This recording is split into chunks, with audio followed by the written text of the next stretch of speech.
Olá, queridos irmãos, sejam bem-vindos a mais um vídeo desse canal. Hoje eu quero dar continuidade à série que nós começamos sobre libertação. Eu sou a pastora Luísa Tavares e convido vocês a participar desse vídeo comigo. Fique até o final.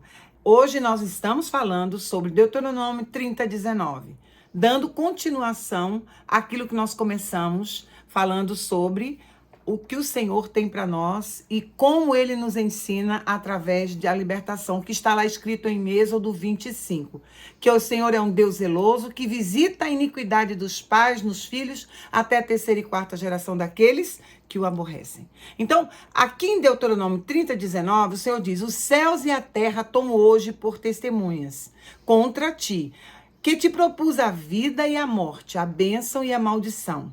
Escolhe, olha lá o que ele está dizendo. Escolhe, pois, a vida para que vivas. Aí ele diz, tu e a tua descendência. Quando nós falamos de maldição hereditária, nós estamos falando que o Senhor está dizendo, não, maldição não parte do diabo, maldição parte do Senhor. É Ele que nos adverte, é Ele que nos ensina, é Ele que nos dá os propósitos que devemos caminhar. Nós não podemos parar de repente e achar que tudo que nós estamos fazendo não vai dar em nada, vai dar tudo certo. Não, o Senhor está com cuidado pelo zelo que Ele tem pelas nossas vidas. Ele tem cuidado em nos indicar como andar, o caminho que devemos andar. Então o Senhor está dizendo aqui que Ele põe testemunhas contra nós. E Ele mesmo diz, eu que coloco para vocês a bênção e a maldição. A bênção e a maldição. Então, a maldição não vem do diabo, a maldição vem de Deus. É a correção do Senhor para a nossa vida. Nós precisamos entender que o Senhor não quer que ninguém receba esse cajado de maldição, esse cajado de maldades que acontece nas nossas famílias. Olha só, tem muitos exemplos que eu posso dar para vocês. E um dos exemplos assim muito importantes que aconteceu na minha vida foi divórcio. Na minha vida, porque os meus pais, primeiro eu quebrei o mandamento, fui contra pai e mãe, porque eu quando vi a pessoa, eu me apaixonei e achei que aquela pessoa era a pessoa da minha vida, um homem com todos os atributos, com cara, com jeito, tudo de um homem obediente, honrava pai e mãe, tudo certinho, mas eu não, eu desonrei meu pai e minha mãe. E aí, o que aconteceu? Eu peguei esse cajado que já não vinha de mim, não começou comigo. Aí, quando eu comecei a fazer essa pontuação familiar, eu entendi que o meu pai, ele foi desquitado. Ele passou por um desquite. E aí, casou com a minha mãe, eles viveram 60 anos, meu pai já é falecido. Viveram 60 anos, mas o primeiro casamento dele, houve uma quebra de aliança. E aí eu comecei a olhar em volta e comecei a ver como estava a minha família, como estavam os meus antepassados. E vi que eram casamentos de fantasia, casamentos de fachada, casamentos que não tinham um propósito. O marido, os filhos, e esse marido quando saía de casa, ele fazia o que ele bem queria da vida dele. Chegava tarde em casa, ia para as festas e fazia tudo. E quando chegava, estava lá, tudo prontinho.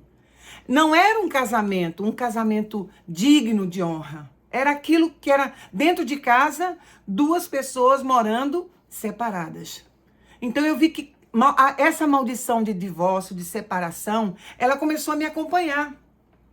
E eu cheguei a um ponto que eu não vi mais condição de viver. Por quê? Porque eu também recebi esse cajado onde o adultério me pegou. Pegou quem? Pegou o pai do meu filho. E quando ele adulterou, eu não consegui perdoá-lo. Eu não era cristã, eu não conhecia a palavra de Deus, eu não sabia que estava quebrando uma aliança. O que eu queria era me livrar daquela pessoa que não me valorizava, que não me tinha como esposa, não me respeitava. E essa maldição me encostou comigo e veio para a minha vida, por quê? Porque havia um legado, havia ali uma propagação. Então, o que eu quero dizer para vocês? Em muitas áreas, a bebida, eu conheço pessoas que o avô era alcoólatra, o pai é alcoólatra e o filho alcoólatra. E agora, o neto alcoólatra. Então a gente pensa assim, meu Deus, isso é uma coincidência. Isso não poderia estar repetindo, mas repete, porque o cajado da maldição está sendo passado de geração em geração. E é importante a gente identificar isso, porque existem muitas e muitas situações que você não explica. Você não consegue explicar. Mortes prematuras, pessoas que com uma certa idade começam a passar por umas situações, andar por perigos, se juntar com pessoas que realmente são pessoas más, e aí o seu filho está ali no meio e de repente vem aí uma situação onde ele é assassinado. Vícios é uma coisa muito importante, a gente precisa pontuar. O vício do cigarro, o vício da bebida, o vício da droga, o vício do alcoolismo, ele é ligado com adultério. Ele é ligado ao adultério. Porque depois que se bebe, depois que se fica ébrio, aí o que acontece? O que eu fiz, não lembro mais. E aí, não vou levar em consideração. Saí com uma mulher hoje, saí com uma mulher ontem, amanhã, depois. E começa essa prostituição, né? Essa coisa de não saber explicar. Eu tenho uma esposa maravilhosa, uma menina linda, uma mulher maravilhosa, filhos maravilhosos, mas eu não consigo me controlar. Por que não consegue se controlar? Não consegue se controlar porque herdou. A herança, ela pode ser de várias maneiras, né? Eu costumo citar esse exemplo da pastora Tânia Teresa, que ela diz o seguinte: quando você não quer a herança, você tem que ir no juiz, tem que preparar uma documentação, abdicando, rejeitando a herança financeira que você recebeu, seja lá o que for. Espiritualmente é a mesma coisa. Eu preciso rejeitar. Eu não posso aceitar isso na minha vida. Mas para eu não aceitar isso na minha vida, tem alguns passos que eu preciso andar, dar alguns passos. E o primeiro passo é reconhecer que existe um legado de maldição hereditária na minha família e que eu fui atingida. Então, o que eu vou fazer? Eu vou pedir perdão ao Senhor para todos os meus antepassados que pecaram nesse mesmo pecado e que hoje eu vim a ser também contaminada com esse pecado. Pedir perdão e arrepender dos passos que eu dei pessoalmente, porque eu posso receber uma herança, mas eu também dei continuidade, eu mesma comecei um processo de pecado. Eu dei entrada, eu fiz com as minhas mãos, eu tomei esse caminho porque eu quis. Eu não lutei contra isso. E muitas vezes as pessoas dizem assim, mas eu luto muito contra isso. Não luta não, não luta. Porque se esse legado é mais forte do que você, significa que você precisa muito se arrepender e pedir a ajuda do Senhor, que só Ele pode te tirar dessa encrenca. Só o Senhor pode te tirar dessa situação. Então eu quero dizer para vocês, não desistam.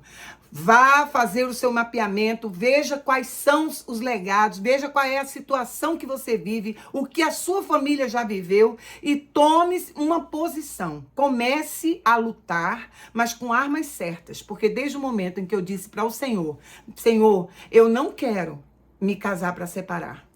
Eu quero viver até que a morte nos separe. Esse é um mandamento para o casamento. Até que a morte nos separe. E eu tenho que estar entendendo que eu fiz a escolha errada e que agora eu tenho que pagar o preço, orar para descontaminar a minha vida e a vida do meu esposo. Eu agradeço a vocês porque vocês estão aí ouvindo algo que é muito sério e que vocês vão começar a pensar e colocar isso em prática. Gostou desse vídeo? Deixe seu like, comente e se inscreva nesse canal para que outras pessoas sejam também alcançadas. Muito obrigada, beijo no coração de todos.